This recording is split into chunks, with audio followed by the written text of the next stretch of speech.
Dementia is always a challenge, but for me it is a privilege as well. I used to be a GP, so I know about it professionally. My father had it, so I know about it from the carer's point of view. And now I myself have it, so I know about it from the inside. So that is a real privilege. I have learnt so much, and I would like to share some of the things that I have learnt. So I have made some modules, about 3 minutes for each module, on 10 different subjects. And in this picture you can see a lady, which she can be seen as someone beautiful or as someone very haggard, depending on which way you look at the picture. And so it is with dementia. You can look at it very positively or as a terrible trial. For me, it's very positive. I see it as an unexpected gift. My faith is important, but even if you don't have faith, there's still a tremendous amount that one can do to help people. And that is the purpose of this exercise.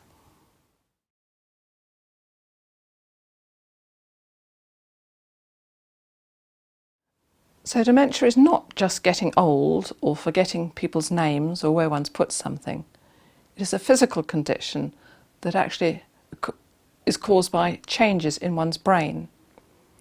In this slide you can see the difference between a normal brain and a brain of someone with Alzheimer's.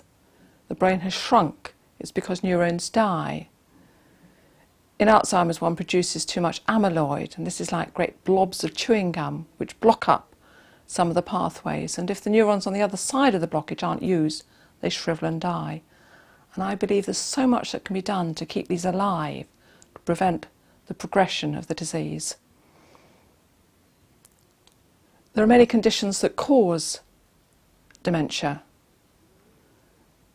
But once you've got dementia, it's really quite irrelevant as to why one's got it. Certain medical conditions can make it more likely to get it.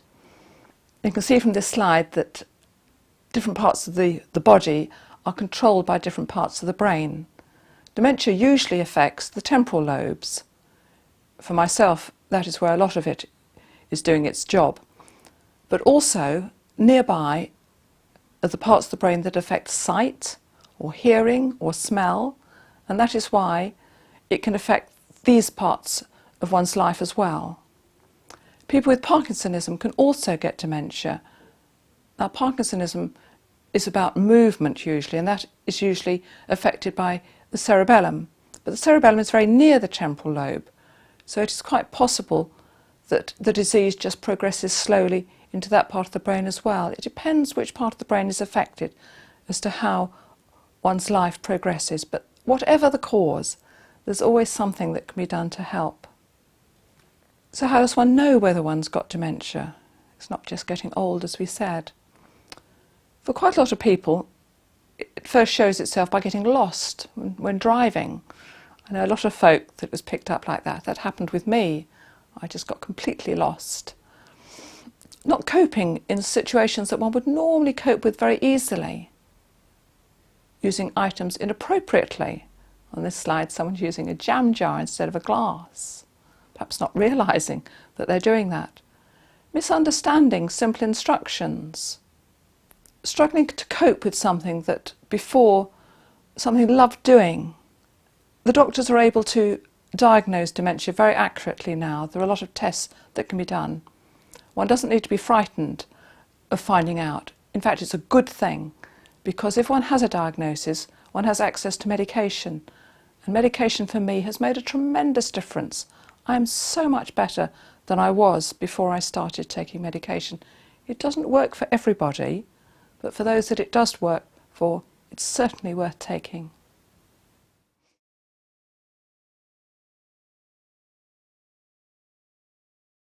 Everyone with dementia have their memories affected in some way.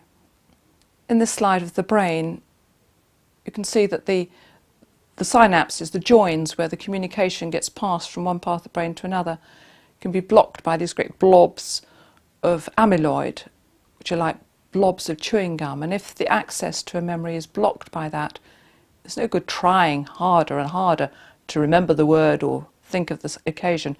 One will never do it. But just as on the London Underground, if a station is closed, one doesn't have to abandon one's journey, one can find an alternative route. It certainly might take longer, but one can still get there in the end.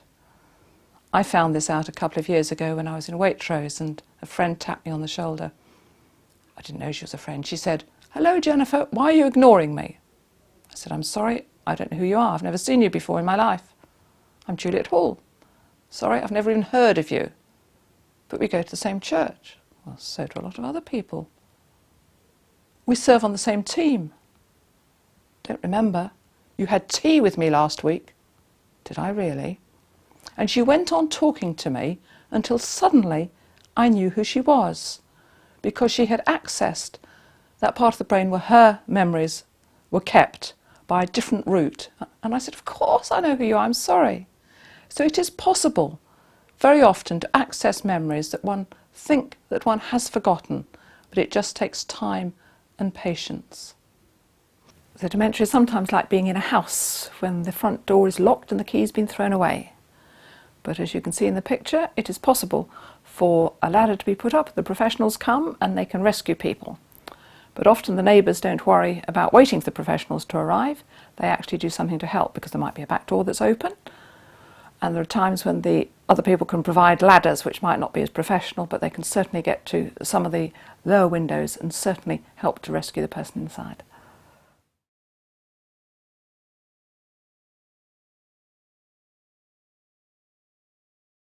Speech is often affected in dementia. For me, it was quite badly affected until I was on medication. I was often misnaming, misinterpreting things, and this missing thing can be quite difficult. But patterns continue. So even if one doesn't know what the word is, if the pattern of the conversation can continue, people can often understand. But if you look at these pictures on the slide, the first one is quite obvious what it is. It's only part of the whole picture, but it's easy for most people to recognise that it's part of a flower. But the others might be a bit more difficult. The toy train is probably quite simple. But the pile of coins perhaps gets a bit more difficulty in working out. And the part of the office chair is obvious once you know, but before that is more difficult. So it is with speech and conversation. If one can catch just a flavour or a hint of what the person is talking about and can latch on to that, often the person can pick up the pattern.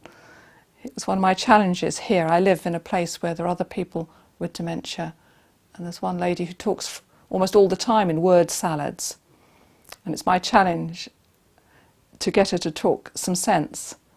I sit and listen to her and we talk back and forth. I pick up the pattern of the conversation, even if I don't know what she's talking about, and eventually she'll say a word that I can pick up on and talk about it. And after some time, usually, we'll start talking sense to each other. And her husband will say, "How did you manage that?" It takes time, though. It doesn't work every time, but often it does. When we have dementia, we often ask the same question over and over again, and it can drive people round the bend. But it doesn't often help to answer the question, because we don't really want to know the answer. We need to listen to the meaning behind the question. For example, if someone says, "What's the time?" it's not because one wants to know what the time is, even though often it's difficult to read the time, and buying someone a bigger and better clock doesn't work either. You need a digital clock. It's because one doesn't know what one's meant to be doing. So it's really saying, "Please tell me what I should be doing now." Or if one says, "I want to go home," it just means they're not feeling comfortable where they are. They're not feeling at home. Or if someone says, "Well, why hasn't so-and-so been to see me recently?" And they might well have done. But it means at that particular moment in time, they're feeling lost or alone. So you need to pick up the meaning behind the question. Now, singing is something that's quite different to speech and is actually stored in a different part of the brain. And it seems to be something that lasts until the end. This is one reason the Alzheimer's Society do singing for the brain sessions, where people light up when normally they wouldn't be very communicative. They're excellent things. Naomi Fell is someone who's done some work on validation therapy for people with dementia, which is very good. And there's a wonderful YouTube clip where she is seen talking to someone who appears to be completely speechless, unresponsive, almost vegetative. And yet by the end of the time she spends with her, she's actually singing a song herself. It is amazing. So singing songs that they knew in the past. For some people it might actually be nursery rhymes from the past. Or if someone spoke a different language when they were little, they might actually be reverting back to that language and need perhaps nursery rhymes in the language in which they were brought up initially. Singing is certainly worthwhile.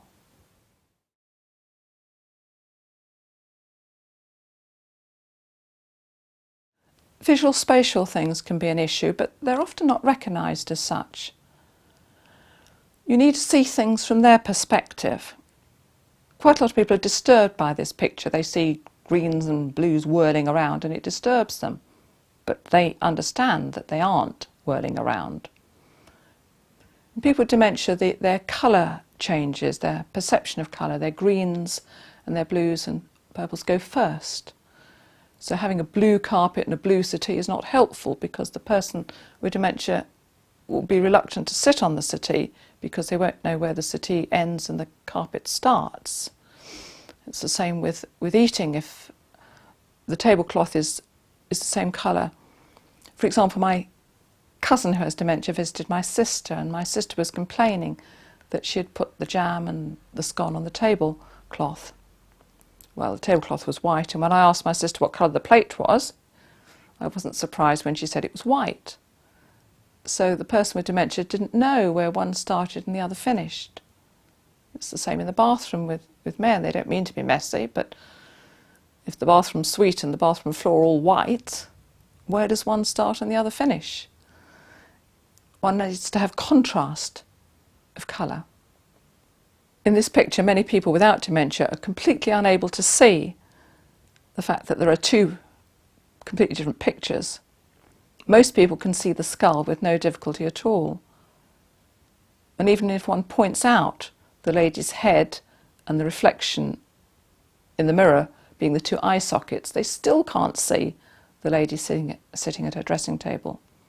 But perhaps it'll help you to understand that even if you can't understand what on earth is going on with the person with dementia, that it is possible from their perspective that it makes complete sense.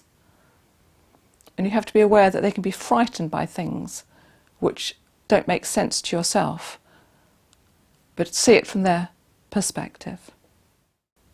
Mirrors can be difficult because the reflection in it and people don't remember or realise that it's themselves or other people.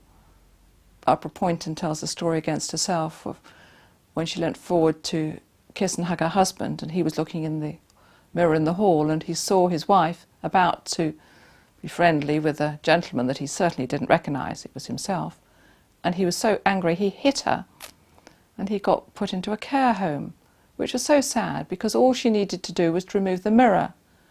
So sometimes removing mirrors can be quite important.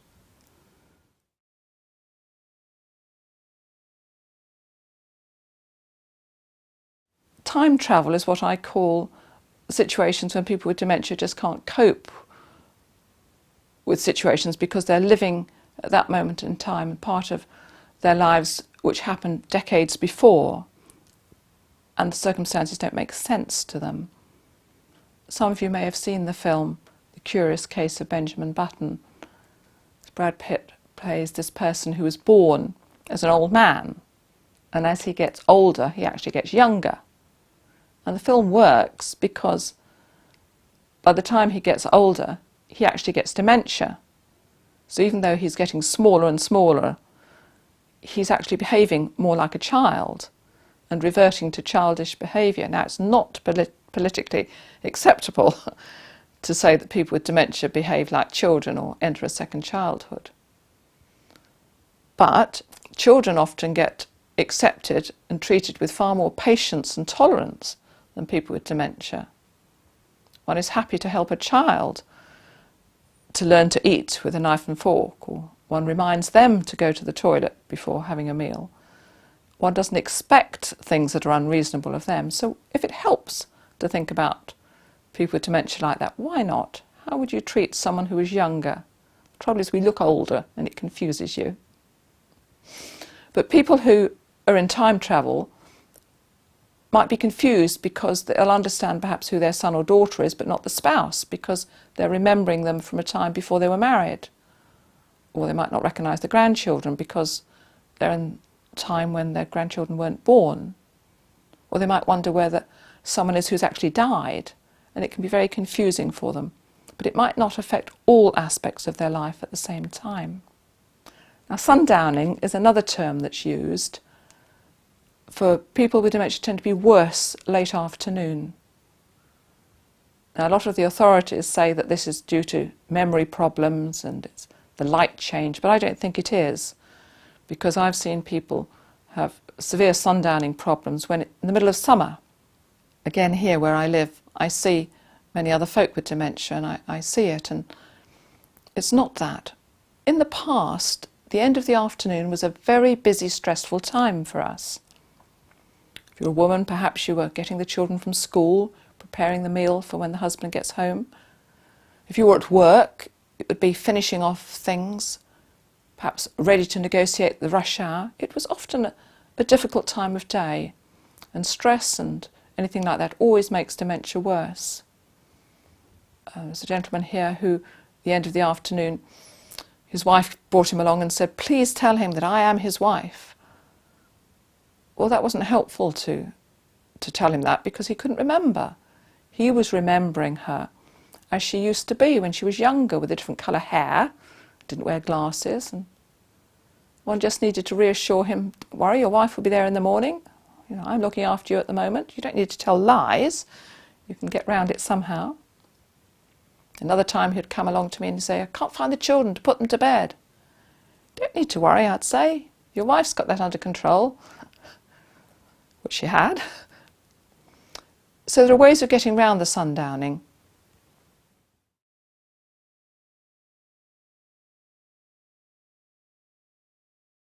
There's always a reason for one's actions or people's behaviour. It's not just unreasonable or challenging or difficult to who. There's always a reason for it. The challenge is to discover what that reason is. Now, in this picture of the couple looking at each other, it is also possible to see a goblet between them. Now, it's obvious to most of us that the goblet is unreasonable to pour water into, but perhaps someone with dementia might pour water over this couple and they'll think, what on earth is happening? But for the person for dementia, they were just seeing the one aspect and not the other. The picture below, which is right? The person playing the saxophone or the lady looking at you? Both are perfectly reasonable, aren't they? So for actions, there's always an explanation, but it might not be the one that you're actually seeing at that time. One might be responding to a hallucination. I mean, I've done that. I've gone into the study at night and tried to dismantle the computer because I thought there were wild animals there. There was a reason for my ridiculous behaviour. Or I'm having a conversation with my daughter in the doorway. In fact, she's not there. One might be wandering outside looking for someone that you thought was calling you. I've seen that happen here. Someone saying, "Oh, so-and-so's calling me," but they weren't there, but they thought they were. Wandering can be a problem, though. So what do you do about it? People have come up with all kinds of clever ideas, like putting a no entry sign on the inside of the front door, or having a mat which is alarmed to alert people that they're about to go out. For me, it might be better a radiation hazard, do not enter. Other people, it's just a matter of removing their shoes because they won't go outside without their shoes. It might even just be necessary to alert one's neighbours that this might happen, or know where to find people. People can also forget whether it's night or day because the brain part gets damaged telling one that it's time for sleep, which is just a social norm at the moment. In the past, apparently people used to wake up in the middle of the night and do things. It was quite a normal procedure, but not in our culture. But I do believe it's possible to relearn how to sleep at night, just as with children. You have to teach them that they shouldn't be sleeping in the day and waking up at night. But the only way to do that is by not letting them sleep in the day, and that applies to people with dementia too. Now, some behaviour can be even more strange. This picture of the trains, if one's on a train and the train is going to the right, one might see a reflection of the train going in the left-hand direction as well. And someone with dementia might get very agitated and distressed about it. And that would be an explanation for their behaviour. A lot of folk with dementia like playing with tissues and shredding them. My granddaughter spent quite a while, not long ago, shredding tissues in my apartment. It's a normal kind of thing for such people to do. It can be quite comforting. People have items that are comforting. A lady here has a handbag that's extremely important to her. It's not because of the money in it or the keys in it, it's the fact that it's part of who she is. So if she forgets to go to lunch with her handbag, it's no good saying, well, I'll pay for you, because that's not the purpose of the handbag, it's her comforter.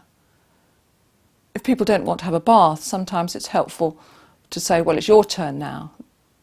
There's no point saying, do you want a bath? Because the answer might be certainly not or no. And if people are used to having, going through the war, if you say to them, well, there's a lot of hot water here, we don't want to waste it, that might help as well.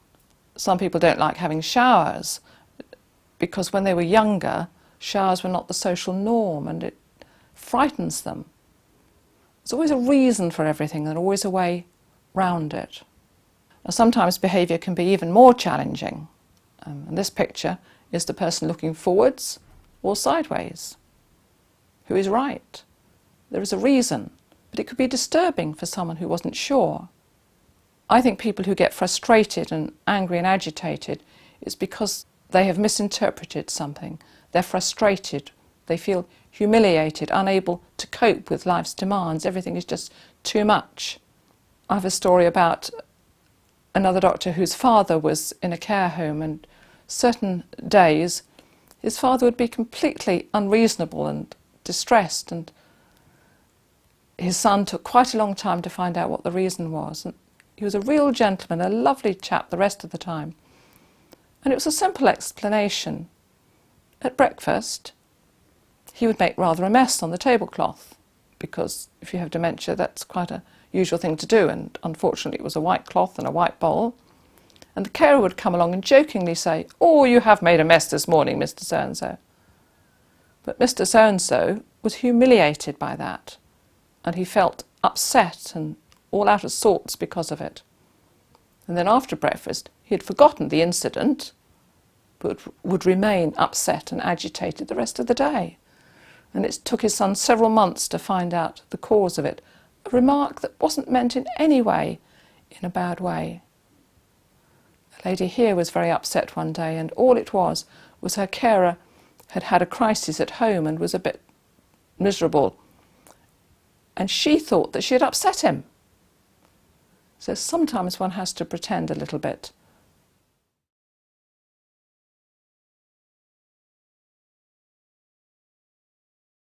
So when someone is agitated or confused, one way is to prevent that happening in the first place.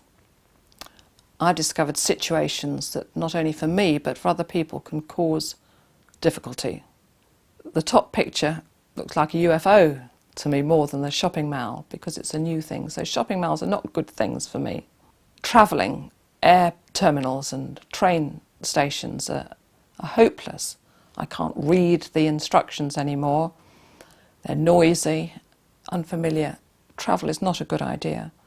I know at some of the Alzheimer's cafes I go to, I hear stories of families saying that they took their father or their spouse away on holiday and it was a disaster. And I think, well, of course it was, because the travel was just the worst thing that could happen. Sometimes it can work, but often it doesn't. Someone told me a dreadful story about they sent their father off to visit their daughter in a plane unaccompanied. I don't think he ever travelled again after that. But we can prevent these situations, and my family are very good at preventing me doing things that would cause trouble. Now, if none of these things fit, it could be because the person's ill. If there doesn't appear to be any reason, if the person is behaving in a manner that is confused and agitated. When I had flu, I wouldn't get dressed. I was uncooperative because I thought my clothes were rags from the workshop, and I couldn't believe that they were my normal items of clothing. So illness is always a thing to consider. So what you do when someone is agitated, because it does sometimes happen, the thing to do is to calm and simplify the environment. Either remove the person from the environment or calm the environment. Turn off lights, turn down the music, or turn the lights on depending on what the situation is. Reassure them. Do something familiar. Get them into a pattern of something familiar, like making a cup of tea, going for a walk, listening to some music. If they have a pet, stroking the pet. Some realistic toys are helpful too. There are even toys, aren't there, that purr and things like that. You can go for a car ride, go for a walk. Sometimes a hand massage can help, or a gentle touch. Help them to regain control by doing something that is calm and safe for them.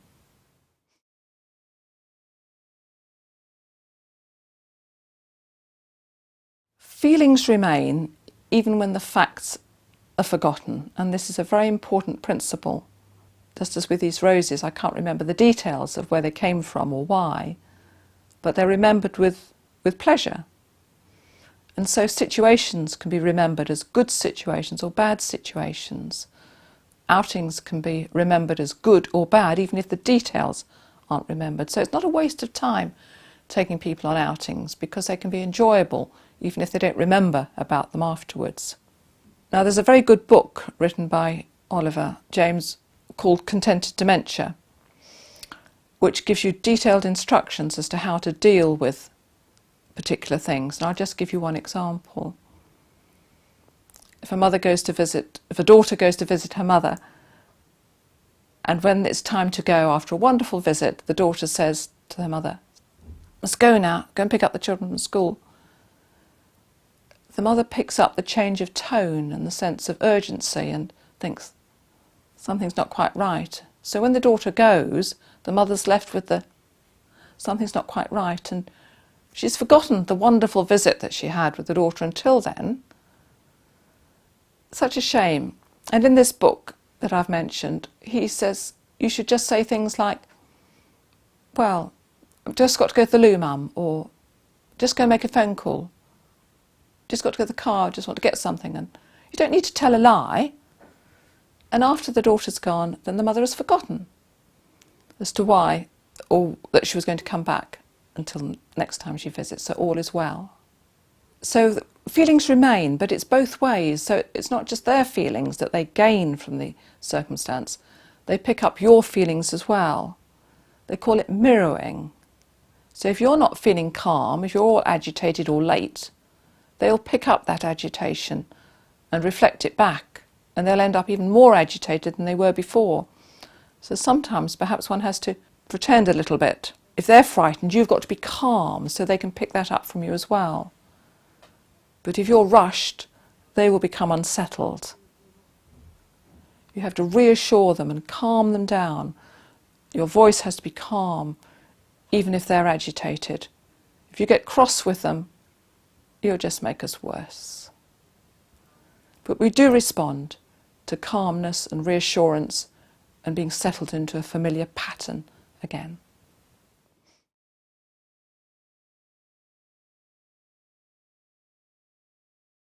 So caring has two aspects. It's those who care and those who are cared for. This picture of me in front of some flowers is a nice kind of picture because of the colour of the flowers and because of my smile.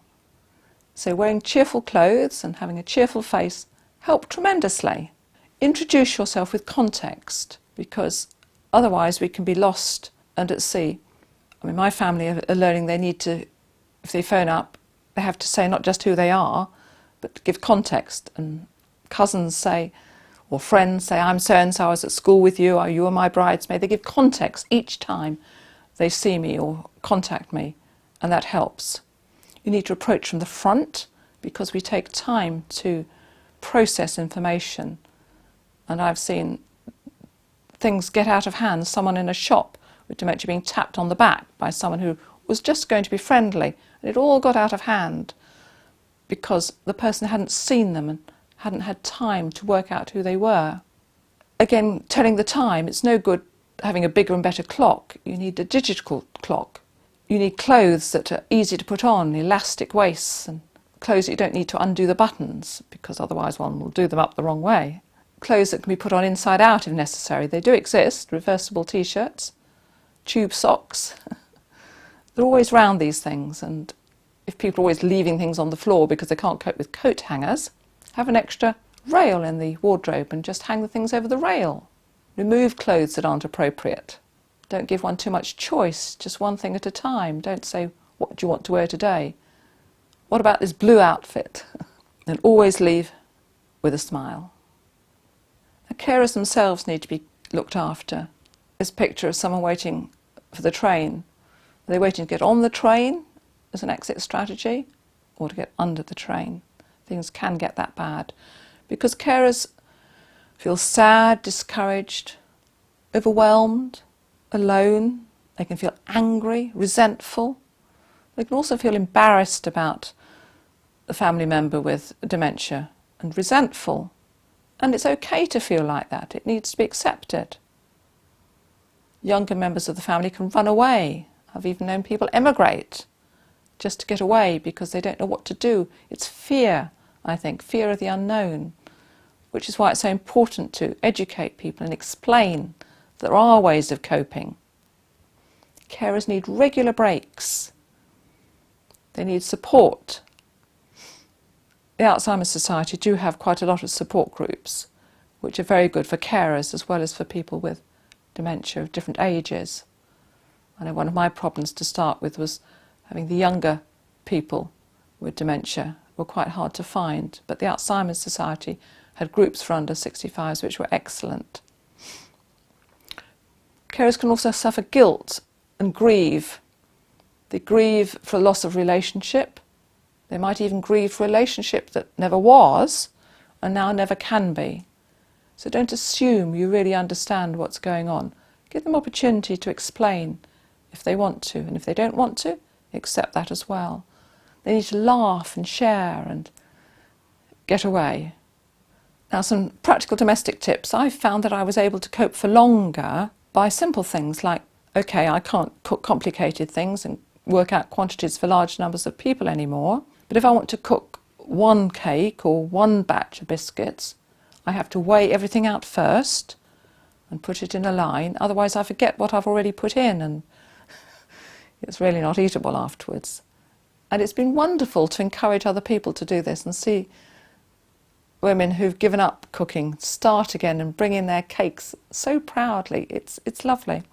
Medication can be a problem, but my family have tracked down a marvellous rainbow weekly pill dispenser, which actually tells me the day of the week on it, which is a great help each day when I get it out. So I know whether I've taken the tablets when and where I'm up to in the week.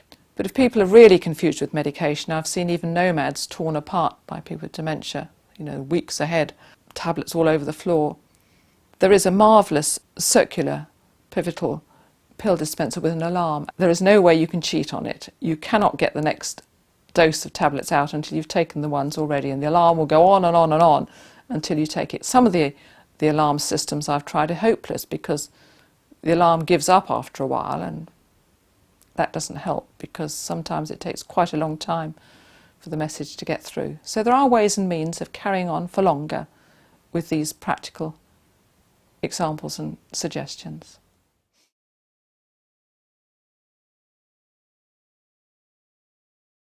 There are a lot of resources which one can help and encourage one.